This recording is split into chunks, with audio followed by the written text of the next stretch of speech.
संपूर्ण महाराष्ट्रामध्ये छत्रपती शिवाजी महाराज महाराजस्व समाधान शिबिर अभियान टप्पा 1 राबवण्याबाबत महसूल मंत्रालयाने दिनांक 18 फेब्रुवारी 2026 रोजी एक जी आर जारी केलेला आहे। यामध्ये माननीय अप्पर मुख्य सचिव आणि माननीय आमचे महसूल मंत्री यांनी स्वतः फीसीद्वारे बैठका घेऊन सगळ्यांना अवगत करून ह्या योजनेमध्ये ज्या काय आपण लोकांना सुविधा देणार आहे, कशी शिबिर आयोजित करणार आहे याबाबतच्या चांगल्या सूचना दिलेल्या आहे, मार्गदर्शन केलेलं आहे। या अभियानाच्या माध्यमातून आपण जे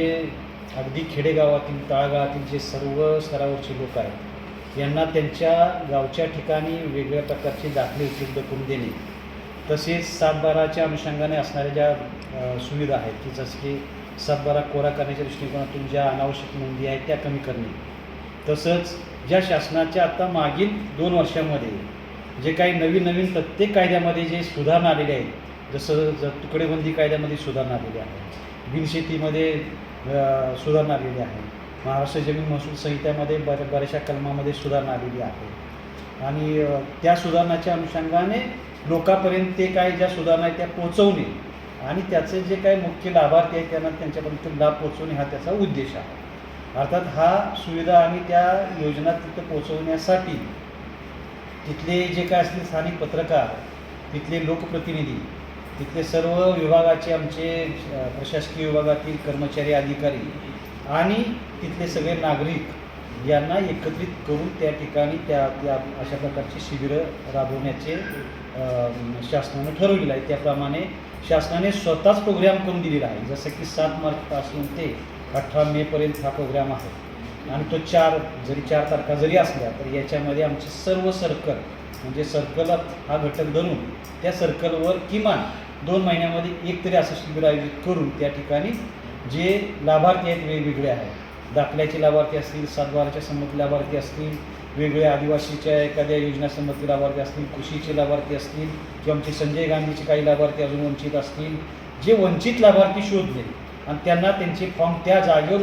भरून घेणे आणि त्यांना शक्यतो लवकर त्यांना तो लाभ देणे हा या योजनेचा मुख्य उद्देश आहे। यासाठी आमची पूर्वतयारी झालेली आहे। आमच्या प्रत्येक सर्कलला एक पालक अधिकारी जो की उपविभागीय अधिकारी, तहसीलदार, नायब तहसीलदार या दर्जाचा पालक अधिकारी नेमलेला आहे। तो पालक अधिकारी त्या ठिकाणी पूर्वतयारी करून घेणे,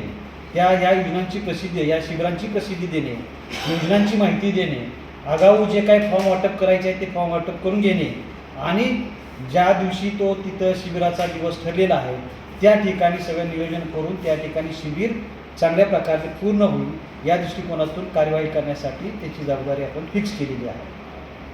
मग आपल्या दोन्ही तालुक्यामध्ये कर्जत आणि कर्जतमध्ये अशा प्रकारचे सगळी पूर्वतयारी झालेली आहे। त्याविषयी आवश्यक बॅनर्स असतील, काही कॅचिंग मटेरियल जे आहेत की ज्यायोगे लोक तिकडे आकर्षित होऊन येतील आणि आपला लाभ घेतील याबाबतच्या काही स्लोगन तयार करणे, ग्रामपंचायतीच्या माध्यमातून तिथे माहिती देणे, या प्रकारचं आत्ताच आपण सांगितल्याप्रमाणे तुमच्या ज्या सूचना आहेत की जसं आदिवासी बांधव हा घटक आमच्याकडे कर्जतमध्ये जास्त अजून बऱ्याचशा योजनेपासून वंचित आहे, तर तो घटक प्रमाण मानून त्यांच्यापर्यंत कसं पोहोचवता येईल यासाठी त्यांच्यातल्या संघटनांना यामध्ये समाविष्ट करून घेणे, त्यांच्यातले कार्यकर्ते यामध्ये समाविष्ट करून घेणे आणि त्यांच्या माध्यमातून हा उपक्रम राबवणे हा आमचा यामध्ये प्रयत्न राहील। मी आवाहन करतो आपल्यामार्फत सर्व जनतेला आणि सर्व नागरिकांना आणि आपल्याला सुद्धा की हे जी काय आमची योजना आहे, योजनेमध्ये आम्ही जी शिबिरं ठरवलेली आहेत त्याची आपल्यामार्फत आपण सुद्धा याची प्रसिद्धी करावी, ज्यायोगे जे जास्त लाभार्थी आहेत ते त्या ठिकाणी येतील आणि आपल्या ह्या वेगळ्या योजनांचा फायदा घेतील आणि खऱ्या अर्थानं त्यांना जे काही लाभार्थी आहेत त्यांना त्याचा लाभ होईल। आमचे सन्माननीय महसूल मंत्री आणि आमचे सन्माननीय अप्पर मुख्य सचिव यांनी महसूल विभागासाठी योजना जरी राबवायची असली तरी आम्ही त्याचा विस्तारित भाग म्हणून आम्ही काय करतो आहे की सर्व विभाग जसे ग्रामपंचायत असतील, आदिवासी विभाग असेल,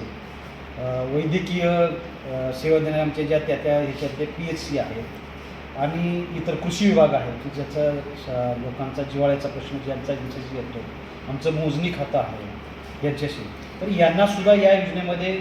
सहभागी करून प्रत्येक शिबिरामध्ये त्यांचे क्षेत्रीय कर्मचारी तिथं राहतील